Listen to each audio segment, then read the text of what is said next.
Ma'am thank you നമ്മുടെ ഷോപ്പിൽ വന്നതിന്. ലേറ്റ് ആയോ? നമുക്ക് ട്രെയിനാണ് ഇപ്പം ഒരു 3:15 അല്ലേ, 3:15 ടൈമിൽ നമുക്ക് ട്രെയിനാണ്. പക്ഷേ നമ്മൾ രാവിലെ വന്നു. നന്നായിട്ടുണ്ട് ഇവിടുത്തെ മൊത്തം കളക്ഷൻസ്. എനിക്കൊന്നും പറയാനില്ല, ബിക്കോസ് നല്ല വെറൈറ്റി ഓഫ് കളക്ഷൻ. എസ്പെഷ്യലി എനിക്ക് പറയാനുള്ളത് സാരീസാണ്. സാരീസ് ഒരു രക്ഷയില്ല. എല്ലാം തന്നെ ഞാൻ കുറച്ചിങ്ങനെ റിലേറ്റീവിൻ്റെ വീട്ടിൽ വന്നാണ്. അപ്പോൾ നമ്മളറിയാലോ ഒരു പുതിയ സ്ഥലത്ത് പോകുമ്പോൾ കണ്ണൂർ ഡിസ്ട്രിക്റ്റിൽ ഫസ്റ്റ് ടൈമിൽ കണ്ണൂർ അപ്പോൾ നമ്മൾ ഒരു പുതിയ സ്ഥലത്ത് പോകുമ്പോൾ നമ്മൾ ആദ്യം നോക്കുന്നത് അവിടുത്തെ സ്ഥലങ്ങൾ, പിന്നെ നോക്കുന്നത് ഫുഡ്, പിന്നെ നോക്കുന്നത് ഷോപ്പിംഗ്. അപ്പം അവർ റെഫർ ചെയ്താണ് ആക്ച്വലി വന്നപ്പോൾ നമുക്ക് ഭയങ്കര സന്തോഷം തോന്നി. എന്താ വെച്ചാൽ നമ്മൾ കൊച്ചിയിൽ നിന്ന് വരുമ്പോൾ നമുക്ക് കൊച്ചിയിൽ പല ഓപ്ഷൻസ് ഉണ്ട്, പല സ്ഥലങ്ങളുണ്ട്.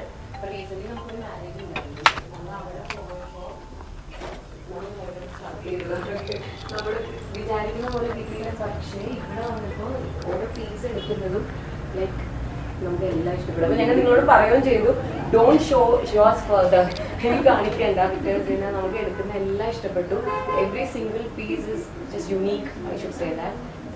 നന്നായിട്ടുണ്ട്. You should come to Cochin as well, അതാണ് പറയാനുള്ളത്. ബിക്കോസ് നമുക്കിപ്പോൾ കണ്ണൂർ നമ്മൾ അങ്ങനെ ഒരു ഇതായിട്ട് വന്നല്ലേ. അടുത്ത പ്രാവശ്യം എപ്പോഴാ? നെക്സ്റ്റ് ടൈം ഞങ്ങൾ വരും അല്ലേടോ? ഞങ്ങൾ വരും, ബിക്കോസ് ഞങ്ങൾക്ക് ഭയങ്കര ഇഷ്ടപ്പെട്ടു. അപ്പം പിന്നെ എനിക്ക് വളരെ റീസണബിൾ ആയിട്ടും തോന്നി. Variety collections at a reasonable price തോന്നിയതുകൊണ്ട് definitely we will come. And thank you for this wonderful shopping experience all together. But ഞങ്ങൾക്ക് ടൈം ഇന്നിപ്പം ട്രെയിനിൽ പോകാനുള്ളതുകൊണ്ടാണ്. Otherwise stayed back till evening. അടുത്ത പ്രാവശ്യം അപ്പം ഇത് കണക്ക് കൂട്ടിട്ട് വന്നാൽ മതി. തീർച്ചയായിട്ടും.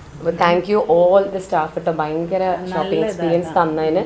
And definitely we recommend you to come to Cochin as well. നമ്മൾ ഷോപ്പ് അങ്ങോട്ടേക്ക് മാറ്റണം എന്നൊക്കെ പറഞ്ഞ, അല്ലെങ്കിൽ അവിടെ ഒരു ബ്രാഞ്ച് തുടങ്ങണം എന്നൊക്കെ കാണാറുണ്ടായിരുന്നു, വീഡിയോസ് കാണാറുണ്ടായിരുന്നു. പക്ഷെ ഇവിടെ വരാൻ പറ്റുമെന്ന് പ്രതീക്ഷിച്ചില്ല. പക്ഷെ നൈസ് എക്സ്പീരിയൻസ് ഓൾ ടുഗെദർ. ദൈവം അനുഗ്രഹിച്ച നമുക്കൊരു ഔട്ട്ലെറ്റ് എറണാകുളത്ത് വിടാം അല്ലേ? എറണാകുളത്ത് വിടാം. അപ്പൊ ഫ്രണ്ട്സിനോടൊക്കെ പറയണം. ഉറപ്പായിട്ടും ഡെഫിനറ്റ്ലി ഞാൻ പറയും. ഞങ്ങൾ ഇനിയും വരും. ഇത്രയും ദൂരം വരാത്തവർക്ക് വേണമെങ്കിൽ നമ്മളെ പേജൊക്കെ സജസ്റ്റ് ചെയ്യുകയാണെങ്കിൽ അവർക്ക് ഓൺലൈൻ ത്രൂ ഒക്കെ. നിങ്ങൾക്ക് ഇപ്പോൾ കണ്ടിട്ടൊരു ഇത് വന്നില്ല, എക്സ്പീരിയൻസ് ആണത്. പക്ഷെ ഞാൻ പറഞ്ഞല്ലോ, എനിക്ക് നന്നായിട്ട് തോന്നി.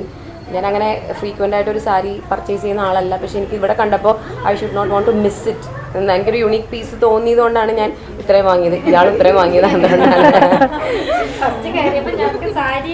സാരിയെ വേണ്ട, അതെ, ഇതുപോലത്തെ ഡ്രസ്സുകൾ ഇടണേന്ന് പറഞ്ഞു. എന്നിട്ട് അവസാനം എടുത്തത് ഏറ്റവും കൂടുതൽ സാരിയാണ്. മൊഡാൽ സിൽക്ക് ഒക്കെ ഭയങ്കര മൊഡാൽ സിൽക്കാണ് നിങ്ങളുടെ ഹൈലൈറ്റ് കേട്ടോ. എനിക്ക് ഈ റേഞ്ചിലൊന്നും മൊഡാൽ സിൽക്ക് കൊച്ചിയിൽ കിട്ടുമോ എനിക്ക് ഡൗട്ടാണ്. പിന്നെ സാരീസ് നോർമലി ഇങ്ങനെ ചൂസ് ചെയ്യാറില്ല. പക്ഷെ യൂട്യൂബിൽ സെയിം തന്നെ ലാവീസ്, ഇൻസ്റ്റയിലും ലാവീസ് തന്നെയാണ്, ഫേസ്ബുക്കിലും. അപ്പൊ ഫ്രണ്ട്സിന് ഇനിയിപ്പോ സാരിയിലിട്ട് എല്ലാരും കാണുമ്പോൾ പറഞ്ഞാൽ മതി. അപ്പൊ ഓൺലൈനിലും പർച്ചേസ് ചെയ്യാം. അപ്പൊ okay, thank you so much.